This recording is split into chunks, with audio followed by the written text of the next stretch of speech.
62 ఎకరాల పైచిలకు భూమి 89 వరకు 1989 వరకు అంటే కాంగ్రెస్ ప్రభుత్వం వచ్చేదాకా భూదాన్ బోర్డు ఆధీనంలో భూదాన్ బోర్డు మీదనే పట్టా ఉంది. అందులో ఒక 31 ఎకరాలు కాంగ్రెస్ వాళ్ళు అంటేనే మాఫియాగాళ్ళు భూమాఫియా చేసేవాళ్ళు కాబట్టి బూచిగాళ్ళు కాబట్టి 89లో కాంగ్రెస్ ప్రభుత్వం రాగానే 31 ఎకరాలు మొత్తానికి పట్టాలు మార్చారు.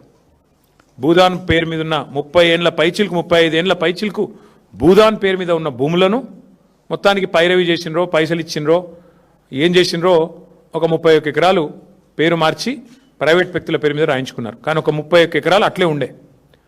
అందులో 2014 ఏప్రిల్లో 1895 మందికి ఆంధ్రప్రదేశ్ భూదాన్ యజ్ఞ బోర్డు, ఇంకా అప్పటికి తెలంగాణ ఏర్పడలేదు, తెలంగాణ ఏర్పడ్డది జూన్ 2, ఏప్రిల్ 14 నాడు ఆంధ్రప్రదేశ్ మరి భూదాన యజ్ఞ బోర్డు 1895 మందికి పట్టాలు ఇచ్చింది.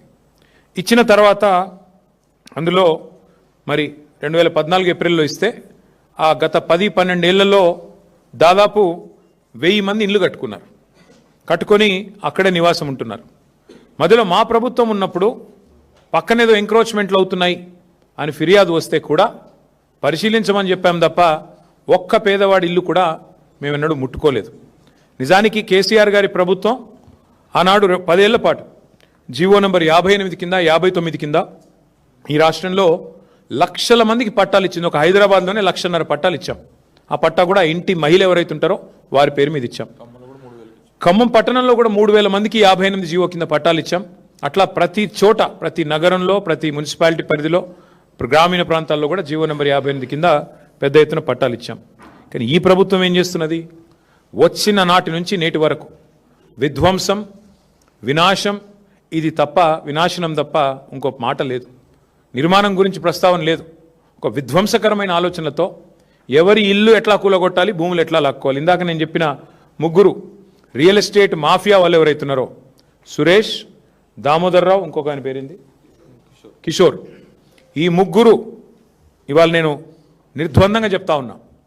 3 మంత్రుల బినామీలు వీళ్ళు. ఖమ్మంలో ఉన్న 3 మంత్రుల బినామీలు వీళ్ళు 3. వాళ్ళు ఆ ల్యాండ్ను హస్తగతం చేసుకోవడానికే ఇవాళ చేసిన డ్రామా ఇదంతా.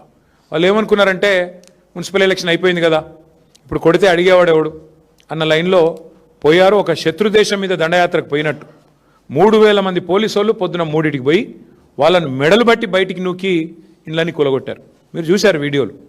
ఒక అమ్మాయి అడుక్కున్నది, 10 నిమిషాలు నా ఇల్లును చూసుకుంటా అన్న, ఆ తర్వాత మీరు కూలగొట్టండి, 10 నిమిషాలన్నా దయచేసి దండం పెడితే కూడా కనికరించలేదు.